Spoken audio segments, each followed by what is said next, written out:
ஹல்லேலூயா. இன்று அதிகாலையில் நாம் பரிசுத்தரின் வார்த்தையை நாம் தியானிக்க இருக்கிறோம். இந்த நாளிலே கூட 1 பேதுரு 1வது அதிகாரம் 25வது வசனத்தை நாம் தியானிக்கலாம். கர்த்தருடைய வசனமோ என்றென்றைக்கும் நிலைத்திருக்கும், உங்களுக்கு சுவிசேஷமாய் அறிவிக்கப்பட்டு வருகிற வசனம் இதுவே. கர்த்தருடைய வசனம் மாத்திரம்தான் என்றென்றைக்கும் நிலைத்து நிற்கிறதா இருக்கிறது. நாம் பார்த்து கொண்டிருக்கிற வானம், நாம் பார்த்து கொண்டிருக்கிற இந்த பூமி, நாம் பார்த்து கொண்டிருக்கிற இந்த பூமியில் இருக்கிற எல்லா மனிதர்கள், உறவுகள், எல்லா காரியங்களும் ஒரு நிமிஷத்திலே அழிந்து போகக்கூடியதாக இருக்கிறது. ஆனால் தேவ ஜனமே, கர்த்தருடைய வார்த்தை மட்டும் அழியவே அழியாது, ஒளிந்து போகாது என்று சொல்லி வசனம் சொல்லுகிறது. இந்த வார்த்தைக்காக தான், வசனத்துக்காக தான் தேவனாகிய கர்த்தரே இந்த உலகத்திற்கு இறங்கி வந்திருக்கிறார்.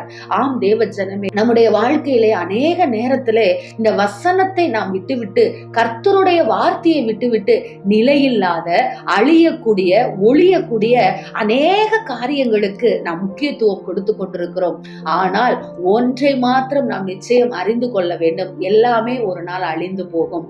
சொதம் கொமரா பட்டணத்தில் வாழ்ந்தவர்கள் நினைத்தார்களாம், இதோ நாம் எப்படிப்பட்ட துன்மார்க்கத்திற்கு ஏதுவான காரியங்களை செய்தாலும் கூட நம்மை ஒன்றும் அசைக்காது என்று சொல்லி மீறி மீறி பாவம் செய்தார்கள். இதோ நோவாவின் காலத்திலே ஜனங்கள் எப்படி இருந்தார்கள்? பேழையை கட்டும் பொழுது நோவாவை பார்த்து பைத்தியமாக அவன் சொன்ன வார்த்தைகளை அவர்கள் அசட்டை பண்ணுகிறவர்களாக இருந்ததை நாம் பார்க்கிறோம். விளைவு யாருக்கு வந்தது? இதோ சோதம் கொமரா பட்டணம் அழிக்கப்பட்டது. நோவாவின் காலத்திலே நோவா குடும்பம் மாத்திரம் தப்பிக்கப்பட்டதை நாம் அறிந்து கொள்ளுகிறவர்களாய் இருக்கிறோம். இன்றைக்கு நீங்கள் வேதத்தை கையில் எடுத்திருக்கலாம், ஆனால் லோத்தின் மனைவியை போல இப்படிப்பட்ட காரியங்கள் எல்லாம் நடக்குமா என்று சொல்லி பின் திரும்பி பார்க்கிறவர்களாக, பின்னோக்கி பார்க்கிறவர்களாக இருக்காதீர்கள் தேவ ஜனமே.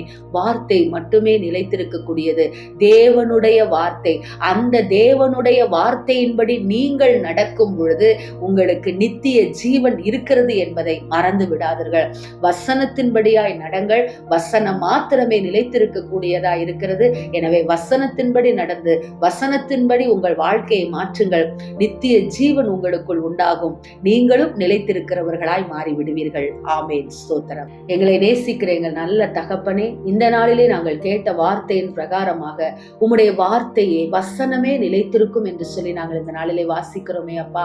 தகப்பனே, அந்த வார்த்தையின்படியாய் நாங்கள் நடந்து வசனத்தின்படியாய் நாங்கள் வாழ கர்த்தர் எங்களுக்கு கிருபை கொடுக்கும்படியாக நாங்கள் ஜெபிக்கிறோம் அப்பா.